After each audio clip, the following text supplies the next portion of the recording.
সালাম আলাইকুম। আমি ইমরান হাসান মারজান, হেজবুত ওই ছাত্র ফোরামের সিলেট বিভাগীয় কোঅর্ডিনেটর। আজকে আমি আপনাদের সাথে কথা বলবো অন্য মানুষের প্রতি আমাদের দৃষ্টিভঙ্গি কেমন হওয়া উচিত। একজন মানুষ আরেকজন মানুষের সঙ্গে কেমন আচরণ করবে, এর মূল ভিত্তি কি? আইন, শক্তি, স্বার্থ নাকি অন্য কিছু? প্রকৃতপক্ষে একজন মানুষ সম্পর্কে অপর একজন মানুষের দৃষ্টিভঙ্গি তাদের পারস্পরিক আচরণ নির্ধারণ করে। আপনি যদি কাউকে প্রতিদ্বন্দ্বী মনে করেন, তাহলে তার প্রতি আপনার আচরণ একরকম হবে। আর যদি তাকে নিজের মতো একজন মানুষ, একজন ভাই অথবা বোন হিসেবে দেখেন, তাহলে আচরণ হবে সম্পূর্ণই ভিন্ন। ইসলাম আমাদের এমন একটি দৃষ্টিভঙ্গি শিক্ষা দেয় যা মানব জাতির মধ্যে ন্যায়, সম্মান, সহমর্মিতা ও শান্তির ভিত্তি গড়ে তোলে। প্রথমত, আমি যেরকম একজন মাটির তৈরি মানুষ, তেমনি সেও আমার মতো একজন মাটির তৈরি মানুষ। আমাদের সবার স্রষ্টা একজন, আল্লাহ। আমরা সবাই তার বান্দা। তাই মানুষের মর্যাদা তার ধন সম্পদ, জাতি, বর্ণ বা ক্ষমতায় নয়, বরং তার মানবিক পরিচয়। দ্বিতীয়ত, আমরা সবাই একই পিতামাতা আদম হাওয়ার সন্তান, অর্থাৎ সমগ্র মানবজাতি একটি বৃহৎ পরিবার। তাই একজন মানুষের প্রতি আমাদের আচরণ হওয়া উচিত নিজের পরিবারের সদস্যের মতো, সম্মান, দয়া, সহযোগিতা ও ন্যায়ের ভিত্তিতে। তৃতীয়ত, আমার ভিতরে যেমন আল্লাহর রূহ, আত্মা আছে, তেমনি তার ভেতরে আল্লাহর রূহ আছে। তাই কোনো মানুষের জীবন, সম্মান বা মর্যাদাকে তুচ্ছ করার অধিকার আমার নেই। চতুর্থত, এই পৃথিবীর আলো, বাতাস, পানি ও মাটির ওপর যেমন আমার অধিকার আছে, তেমনি তারও সমান অধিকার আছে। আমরা সবাই পৃথিবীর বাসিন্দা এবং আল্লাহর সৃষ্টি। তাই অন্যের অধিকার হরণ, সম্পদ দখল বা অন্যায়ভাবে কাউকে বঞ্চিত করা ইসলাম সমর্থন করে না। পঞ্চমত, আল্লাহ আমাকে যেমন পৃথিবীতে তার খালিফা বা প্রতিনিধি হিসেবে সৃষ্টি করেছে, অন্য আরেকজনকেও তার খালিফা হিসেবে সৃষ্টি করেছে। তাই মানুষে মানুষে মর্যাদার ভিত্তি জন্ম, বর্ণ বা জাতীয়তা নয়, বরং সবাই সম্মানিত সৃষ্টির মর্যাদা বহন করে। ষষ্ঠত, আমার যেমন জীবন, সম্মান, বাকস্বাধীনতা এবং নিজের ধর্মীয় বিশ্বাস ধারণ ও প্রচারের অধিকার আছে, তেমনি তারও সমপরিমাণ অধিকার রয়েছে। তাই আল্লাহ প্রদত্ত কোনো অধিকার অন্যের কাছ থেকে কেড়ে নেওয়ার অধিকার আমার নেই।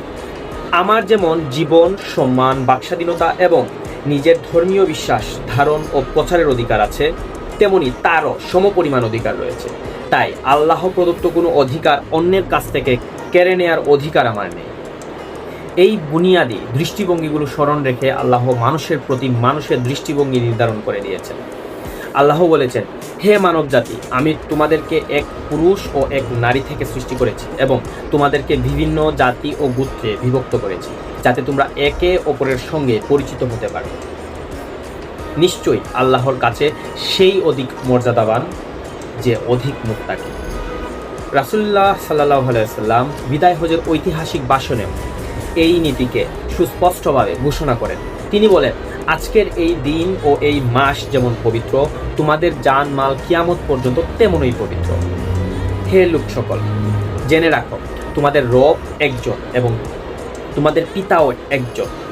জেনে রেখো, অনারবের ওপর আরবের কোনো শ্রেষ্ঠত্ব নেই এবং আরবের ওপরও অনারবের কোনো শ্রেষ্ঠত্ব নেই। কালোর ওপর সাদা এবং সাদার ওপর কালোরও কোনো শ্রেষ্ঠত্ব নেই। মর্যাদা ও শ্রেষ্ঠত্বের একমাত্র ভিত্তি তাকওয়া। তিনি আরও ঘোষণা করেন যে মানুষের জান, মাল ও সম্মান কিয়ামত পর্যন্ত পবিত্র।